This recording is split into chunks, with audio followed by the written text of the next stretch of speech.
Hello guys.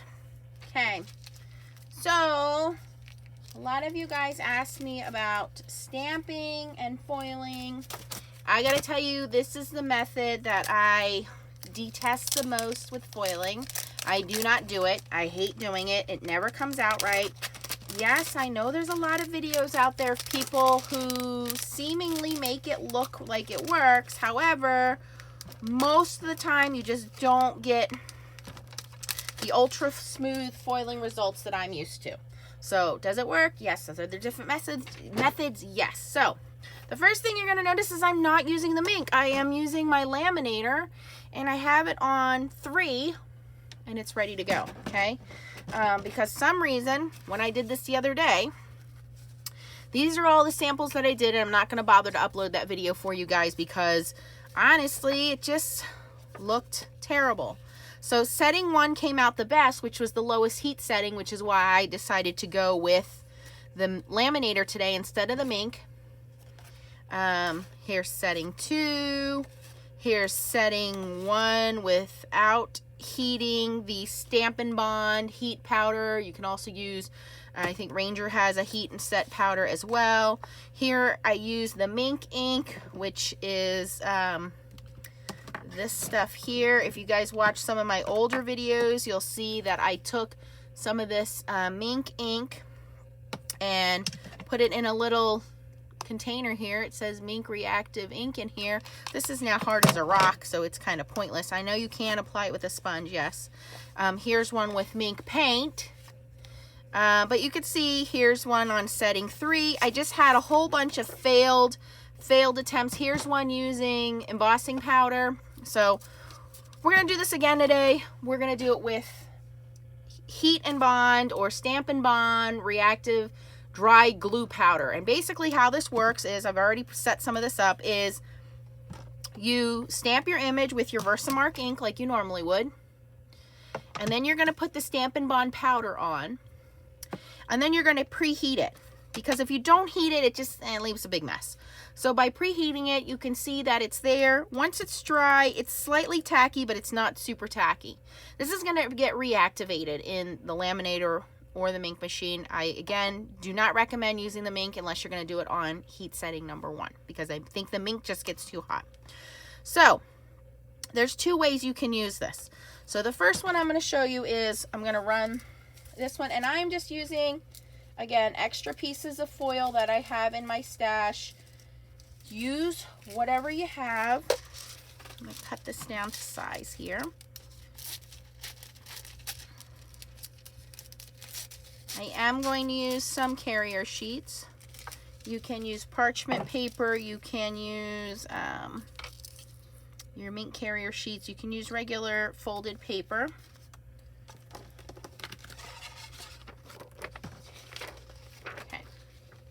Well, that's going to go through. I'm going to show you another way of doing it, and how we're going to do this is more of a distressed look. And for that one, I have my Heat and Bond or Stampin' Bond powder here. I have my piece of foil ready to go. And what I'm going to do is heat this. And as soon as it's heated, I'm going to get right into action with sticking the foil on it, because it's going to be tacky.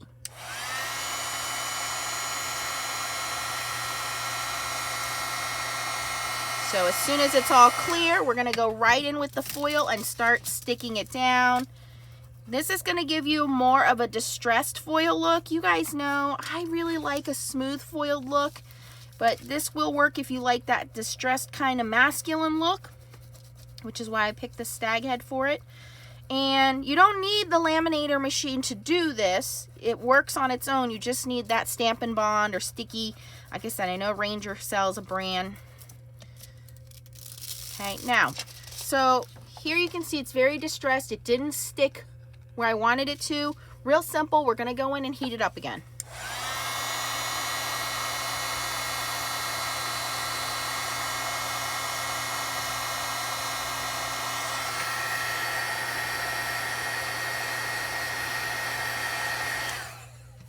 You have to be super quick with this method, even that second right there that it took me to grab the foil. So yeah, it took too long. We're going to try reheating this. I'm going to cut this foil down. Let's try putting this in there. This does work, but like I said, you got to be super quick with it. I'm going to try sticking this in the laminator and see if we can get it to reactivate. I don't know if it will work or not. We'll find out together.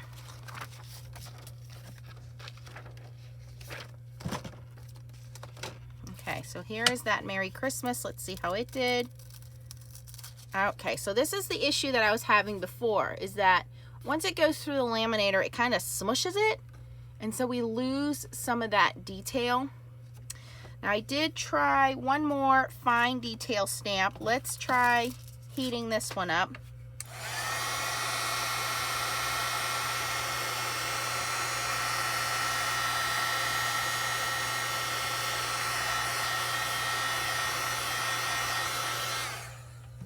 All right, so that's all nice and melted. Let me grab a piece of red foil here.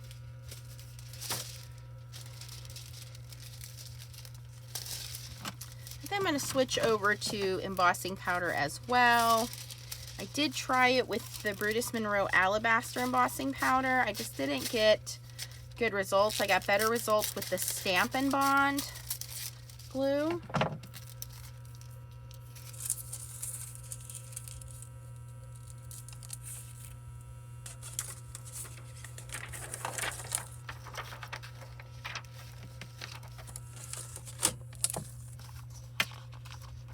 See if this stag head worked out a little better.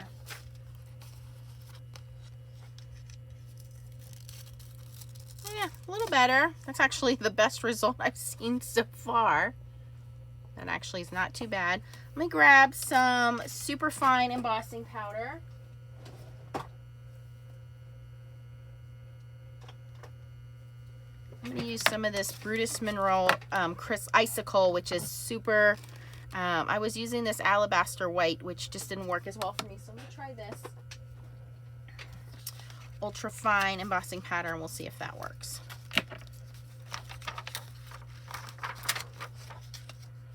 Alright, so I am going to stamp out, I like the poinsettia the best, so I'm going to stamp that again with our Versamark ink.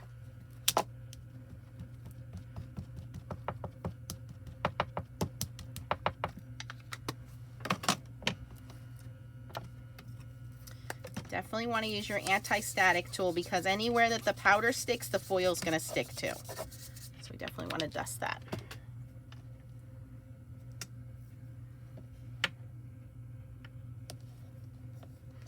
And this stamp, I believe I picked up at Hobby Lobby. It's a Hero Arts Poinsettia stamp. And I believe it also has a matching die.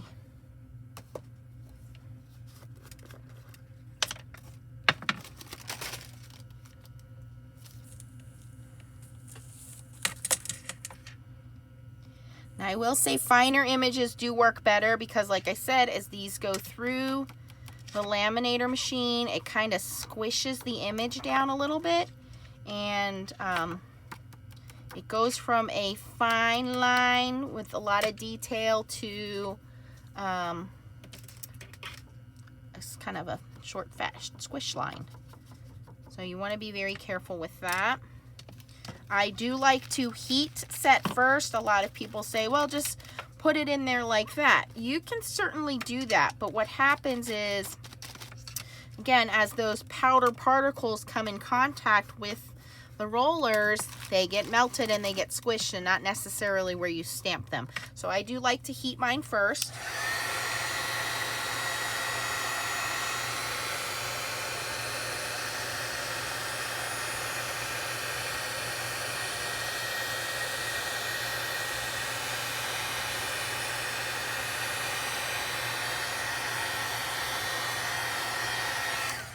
Okay, I think this one's going to work out good, because that ultra fine really got into every single line there.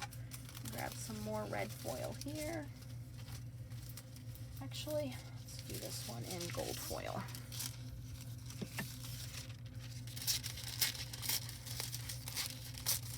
And again, because I'm experimenting, I'm just using extra pieces of foil here.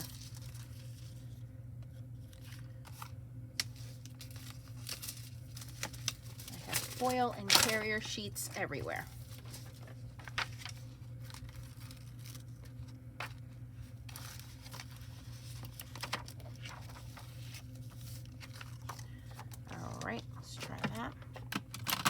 really don't think you want to go with a high heat setting here. Okay, let's see how this one came out. Okay, so here is using that Stampin' Bond. Again, you can see where the image kind of just got squished down. It looks like heating it and then putting it through, heating it twice and then putting it through. That one came out the best so far. Oops. You don't want to reveal too soon. You want to let that have time to cool down and stick. Well, mine already started to. All right, that is by far the best stamped foiling image I have gotten. And that was using the Brutus Monroe Ultra Fine Icicle. Let me focus that in there for you. There you go. Ultra Fine Embossing Powder. That came out the best.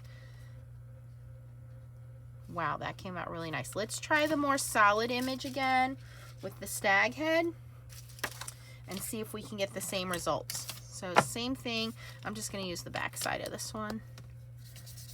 You want to prep your area.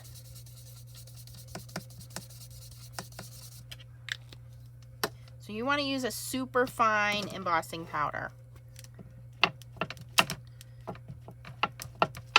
And I think that the fine line image is going to come out better than the solid image, because the solid image, again, you have a lot of powder sticking down there. Just gives it more area for it to move. There's a defect in the middle of this stamp. That's right.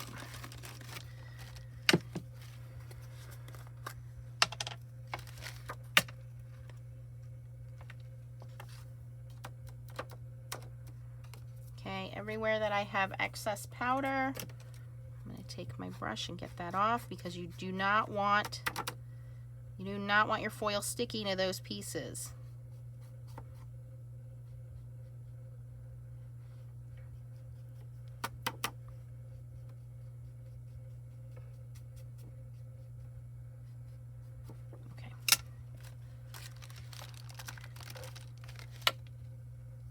Now, I have tried every single Heidi Swapp reactive mink paint, ink, spray, and it just turns out to be a sticky mess, and it's very difficult to clean up off of my stamps.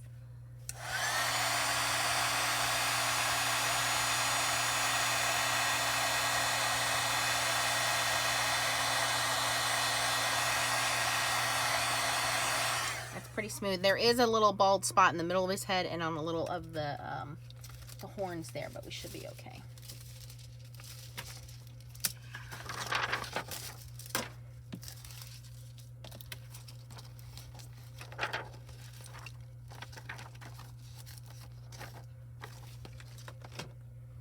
Okay, I think we found our winner here.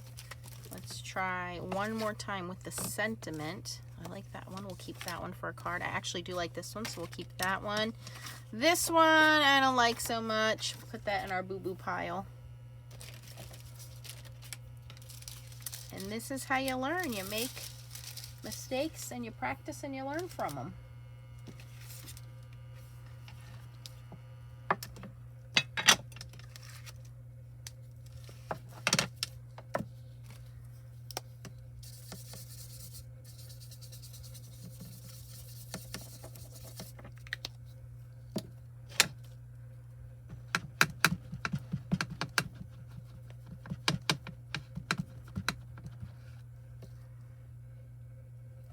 Like I said, I don't like doing this method for foiling. Honestly, you could just heat emboss with metallic embossing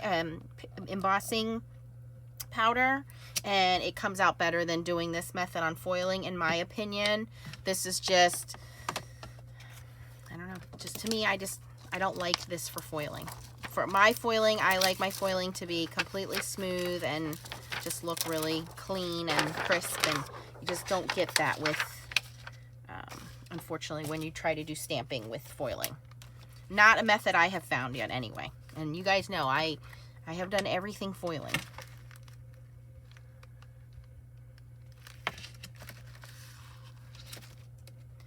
I know this is a little difficult to see because it is on white paper, but that powder's there. I'm gonna get this out of the way before I heat it up.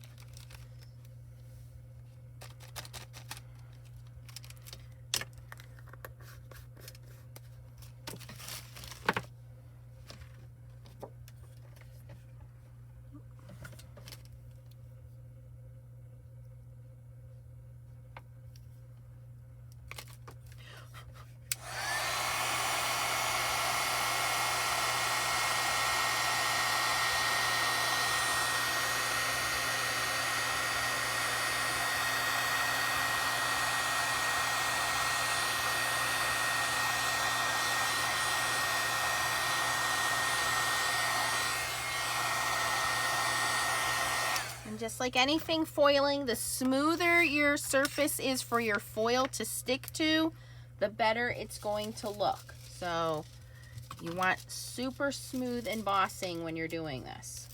That's why you don't want to use a chunky embossing powder. You definitely don't want to use ultra thick embossing powder. You want a super smooth look here. All right, and this will be our last experiment, and we're gonna call it a day because tell you what, I just got so frustrated with these samples. And these were all, you know, just failures. Failed again.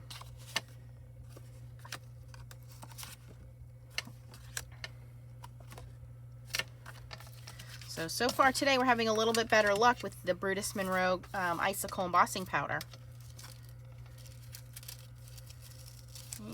Solid images just don't come out as good. Although that still looks cool, so I'm still going to use that one. I do like these two for that kind of distressed manly look, but fine line images do work the best. Okay, let's see how these words came out. I want to give it a second to cool down.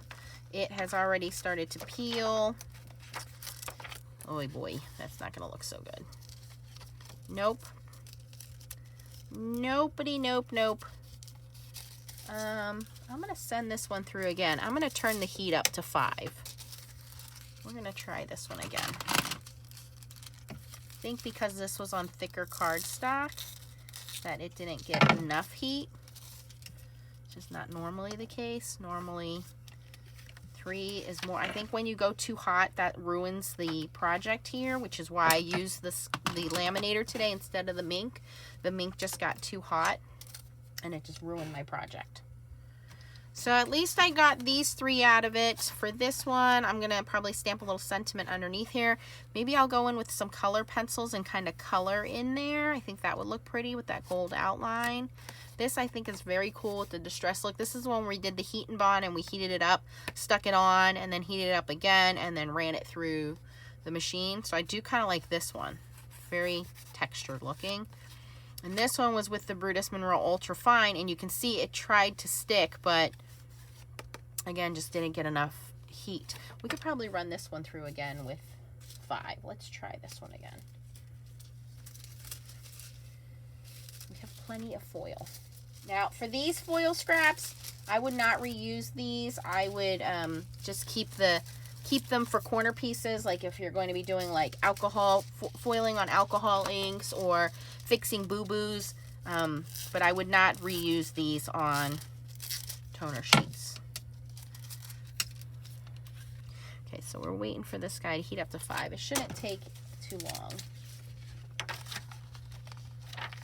I'm going to run our deer through first.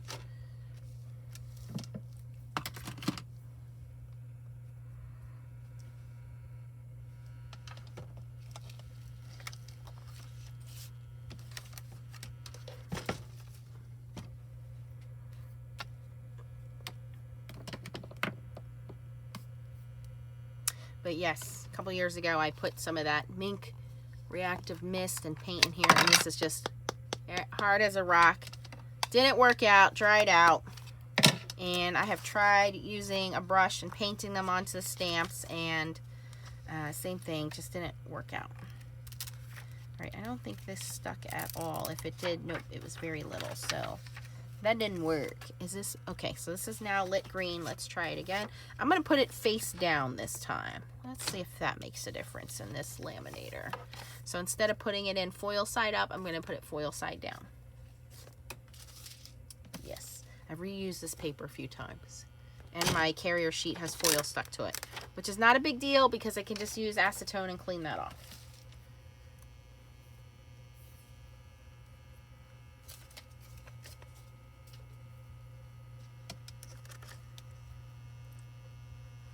But you can see here I have tried all of these things for the sake of experimenting with stamping and foil.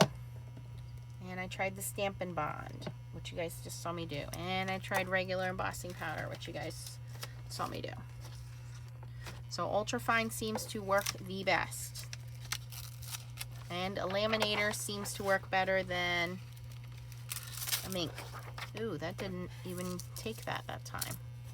It's terrible. It was awful.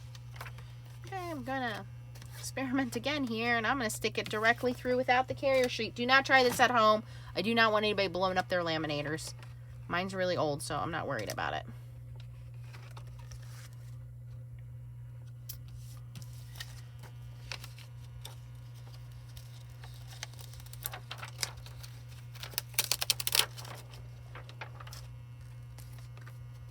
I'm gonna do it with both of these.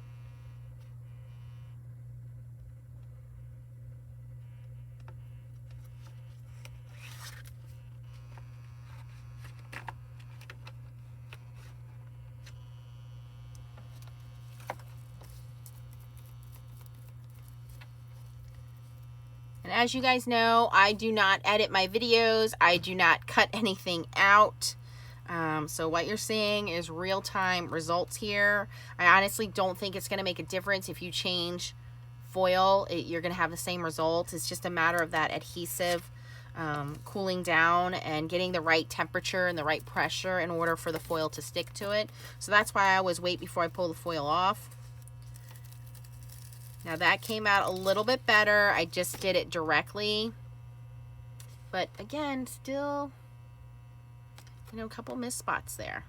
Not the best foiling. You guys know I'm super picky about my foiling.